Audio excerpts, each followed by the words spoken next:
On the line, we have a special guest, Hall of Fame quarterback, good old number 10, Fran Tarkenton. Good morning, guys. How are you? Fran, how you doing? I'm great, thank you. And before we get to your book, I want to talk about that, but I'd like to take a few minutes for our listeners, if we can, to kind of reflect back on your career, which was an unbelievable career.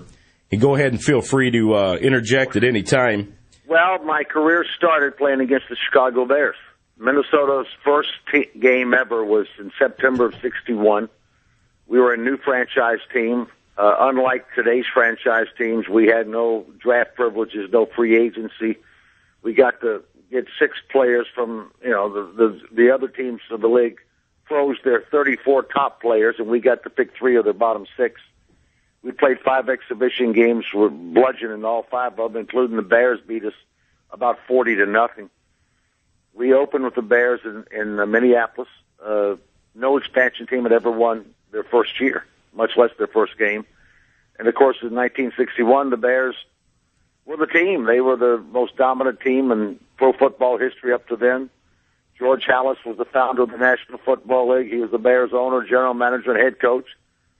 And we beat them 37-13 in our first inaugural game, which is a historic game. And so all my stuff started right there, and my scrambling started right there. What I was doing is back and forth across the field. I would buy 10 seconds, 15 seconds, as much as 20 seconds before I actually threw the ball, and I did it by running back and forth across the field. And, it was kind of, nobody has ever played like that. Not that they didn't play better or worse. Nobody ever played like that. I just felt that if my protection broke down, I wasn't going to give up on the play. I was going to keep the play alive, and I did. And so that's where scrambling came from. But I also, I don't remember ever losing a fumble on a scramble. I didn't get caught very many times behind the line of scrimmage on a scramble. But what it did, it bought time for me to throw the ball. And again, nobody since before or after has done that type of thing. They've scrambled a little bit, but nothing like what I did. And every time I see the clips, it amazes me, but it works.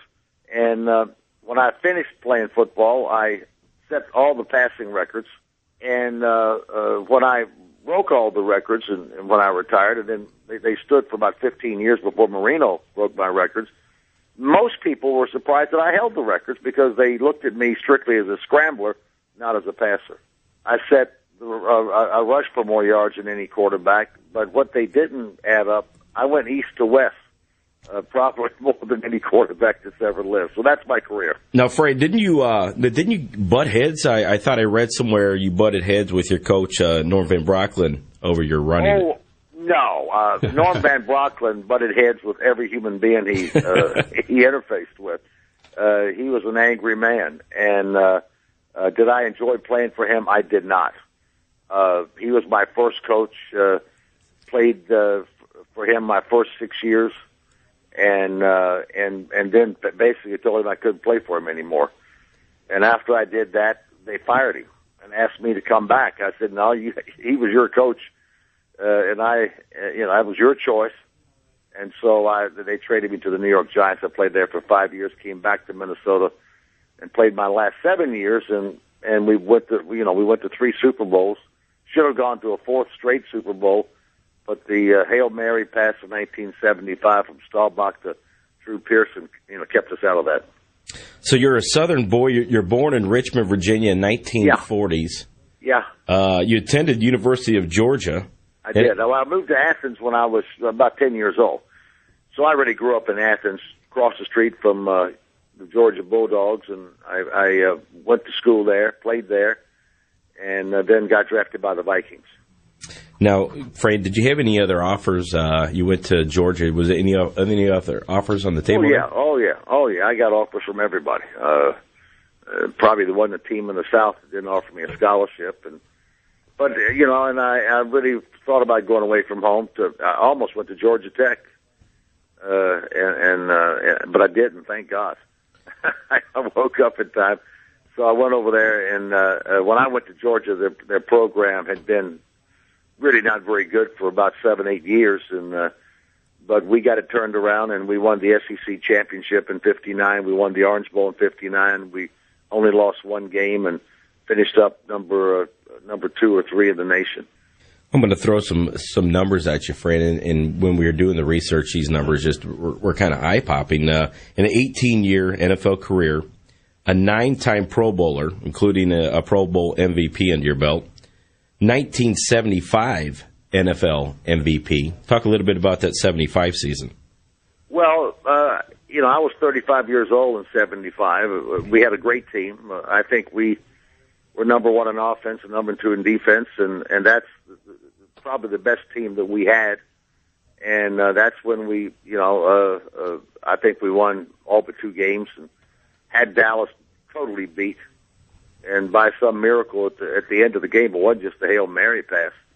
They won a game that we had no business of losing. They had no business of winning, but it just happened. But it was a great team. We had great teams all through that time, but they won't be recognized as that. Although we went to, we were in 4 of the first 11 Super Bowls, didn't win any of them, so the teams are not remembered. But if we'd have won 1 or 2, our teams would have been remembered as up there with the Steelers and the Dolphins and all the great teams of that era. Yeah, you're absolutely right. You led the Vikings to 3 Super Bowl appearances in the 70s, like you said, almost a 4th there. You accounted for over 50,000 total yards, both passing and rushing, 374 touchdowns, 342 passing, 32 rushing. And, for your career, you still average over 5 yards a carry. That's unbelievable. Well, yeah, and those records have held up. I mean, I don't hold them anymore, but if you go back and look at the great quarterbacks that held those records, they held them for 5 or 6 years. But I held mine for about 15. And even now, when you look at the, most victories by a quarterback, I think I'm still 5th. I think I'm still 3rd or 4th in touchdown passes. Right. I think Peyton just went by me. I think I'm 4th now in touchdown passes. Yeah. And I haven't played in 31 years, and I'm probably I know I'm the only one from my era that stays in the top rankings, and I'm proud of it.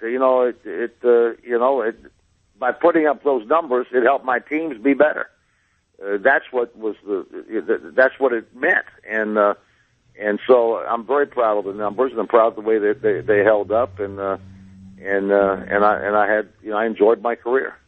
You were inducted into the NFL Hall of Fame 1986, and of course, Coach Bud Grant called you the greatest quarterback to ever play the game. He had no choice; he had to call me that. But, when people talk about greatest of any position, and it's impossible to do that. I played well my years. Of course, there have been many Unitas and Y.A. Tittle, and right there in Chicago, one of my great friends was one of the great quarterbacks ever, Sid Luckman, and he was a classy gentleman, and I love Sid Luckman, and then you go to the modern day era, or the Elways and the Montanas and just a lot of great players, and it's hard to say who was the best at any particular time. Most of the time, we judge the best on how many Super Bowls that they got, the teams they were on winning, and I think that's an unfair look at it, but that's just the way it is.